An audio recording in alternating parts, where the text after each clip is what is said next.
আরও একটা daily vlog নিয়ে তোমাদের সামনে চলে এসেছি।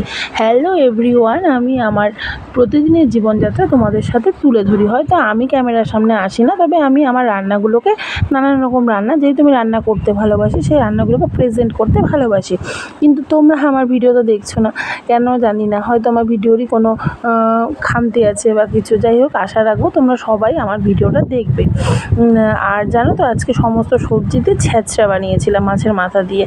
তো মাছের মাথা ছিল কিছুটা, অ্যাকচুয়ালি না সবজিগুলো সব শুটো হয়ে গেছিলো। আর আমি সবজি বাতি নিজের হাতে বাজার করি, তো আমার এগুলো ফেলে দিতে খুব মায়া লাগে। যতটুকু পেরেছি আর কি সেখান থেকে বের করে মাছের মাথা দিয়ে ছ্যাঁচড়া করেছিলাম। এবার কাঁঠাল করবো, চিংড়ি মাছ দিয়ে কাঁঠাল আমার মাসি খেতে চেয়েছে। মাসি খুব অসুস্থ, বলেছিল যে আমাকে একটু কাঁঠাল চিংড়ি খাওয়াস। ওই জন্য, কিন্তু এই কাঁঠালের না এত বড় একটা ইতিহাস আছে, সে আর কি বলবো, সেই গল্প না হয় আরেকদিন করবো না, আজকে ছোট্ট করে বলছি। কাঁঠাল তো অনেক যুদ্ধ করে পাড়া হলো, তারপর রান্না করবো। এবার চিংড়ি ছাড়া আবার খাবে না। বেলা 12:30টার সময় বাজারে গেছি, তখন কি আর মাছ পাওয়া যায়?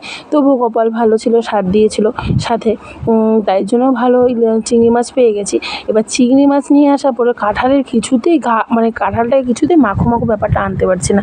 আবার সেই মশলা টশলা বেটে নিয়ে তারপরে জম্পেশ করে রান্না করলাম। বিকেলে মানিকে দিতে যাব। কেমন লাগলো